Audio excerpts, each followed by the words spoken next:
दोस्तों ये 125 का इंजन मैं खोल रहा हूँ। तो इसमें प्रॉब्लम क्या था, इसमें गियर का प्रॉब्लम था। और मैं जब इसका ब्लॉक खोला तो देख रहा पिस्टन टूटा हुआ है। और ये गाड़ी चल भी रही थी और अच्छी खासी चल रही थी, ऐसा नहीं कि गाड़ी खड़ी थी, गाड़ी चल के आई थी हमारे पास।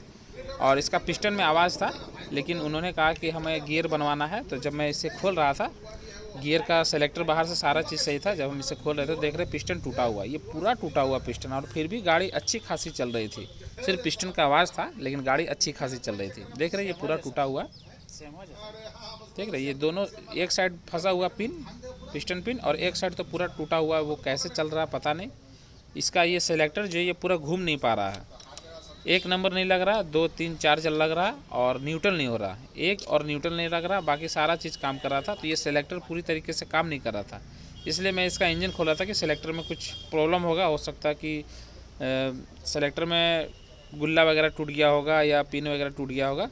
तो मैं इसका इंजन खोल रहा था, तो इंजन खोलने से पहले मैंने देखा कि इसका पिस्टन टूटा हुआ है। और पिस्टन टूटने के बावजूद ये गाड़ी चल रही थी। सोचिए कितना पावरफुल गाड़ी है डिस्कवर 125। और मैं इसका, अब ये पिस्टन टूटा हुआ निकला, तो जाहिर है कि इसका पिस्टन का टूटा हुआ भाग इसका पिनियन में फंसा हुआ होगा, 100% मुझे लगता है। और पिनियन में फंसने के कारण वो गियर नहीं ले रही होगी, घूम नहीं पा रहा होगा। तो इससे चलिए हम खोल लेते हैं पहले, क्योंकि पिस्टन का टूटा हुआ पार्ट इसमें मिला नहीं कहीं। ब्लॉक तो कहीं स्क्रैच वगैरह भी नहीं है, ब्लॉक तो सही ठीक ठाक लग रहा है। लेकिन पिस्टन ये देख रहे हैं पूरा टूटा हुआ, और ये पिस्टन का टूटा हुआ भाग यहाँ कहीं नहीं है, मतलब कि पिनियन में जाकर फंसा हुआ होगा, इस कारण गियर नहीं लग रहा होगा। तो चलिए हम इसे पूरा इंजन को खोल लेते हैं, उसके बाद देखते हैं। देख रहे हैं मैं इस पूरा गियर को खोल लिया हूँ, और इस जगह पे पिस्टन का टूटा हुआ भाग फंसा हुआ, देख रहे हैं यहाँ पे फंसा हुआ है पिस्टन का टूटा हुआ। जो पिस्टन टूटा ना, वो इस जगह पर आकर फंस गया और गियर काम नहीं कर रही है। तो ऐसा भी होता है कभी कभी कि पिस्टन टूट जाने के बाद उसका जो टूटा हुआ पार्ट है वो गियर वगैरह में फंस जाता है, तो पूरा गियर काम नहीं कर पाता, जो सेलेक्टर है वो पूरा घूम नहीं पाता। ये देख रहे हैं इस जगह पे फंसा हुआ है, इस जगह पे। मैं आपको इसको निकाल कर दिखाता हूँ कैंची से। इस जगह पे फंसा हुआ है, इसे हम बाहर निकालते हैं। ये देख रहे हैं, ये निकला, और इस वजह से गियर नहीं ले रही थी, और इसमें प्रॉब्लम कुछ भी नहीं था।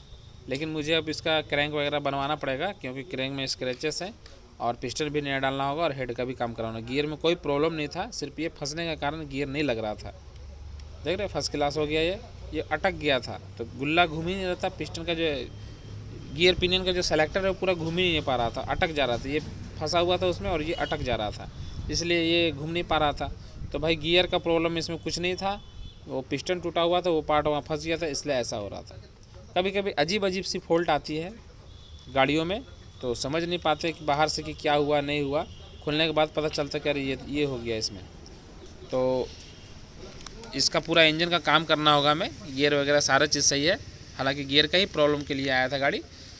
तो अब देख रहे हैं पिस्टन टूटने के बावजूद डिस्कवर 125 चल रही थी, और अच्छी खासी चल रही थी। ऐसा नहीं कि गाड़ी खड़ी हो गई थी, पिस्टन इतना ज़्यादा टूट गया था फिर भी गाड़ी चल रही थी। इसका कनेक्टिंग में स्क्रैचेस हैं, तो हमें कनेक्टिंग चेंज करना पड़ेगा। इसका कनेक्टिंग चेंज करेंगे और पिस्टन वगैरह का काम कराएंगे, पिस्टन न्यू डालेंगे और हेड का काम कराएंगे। और गियर में कुछ भी नहीं हुआ, सारा चीज़ वॉश करके पिनियन वगैरह सब निकाल कर वॉश कर देंगे, उसके बाद इसे फिटिंग कर देंगे। ये देख रहे हैं पिस्टन पूरा स्क्रैचेस है और पूरा टूट गया है। तो पिस्टन वगैरह टूटता भी है, डिस्कवर 125 वगैरह में ऐसा शिकायत होता है। तो ठीक है दोस्तों, कुछ ऐसी यूनिक फॉल्ट आने पर आपको जानकारी दी जाएगी। मिलते हैं अपने अगले वीडियो में कुछ ऐसी जानकारी के साथ, तब तक के लिए नमस्ते।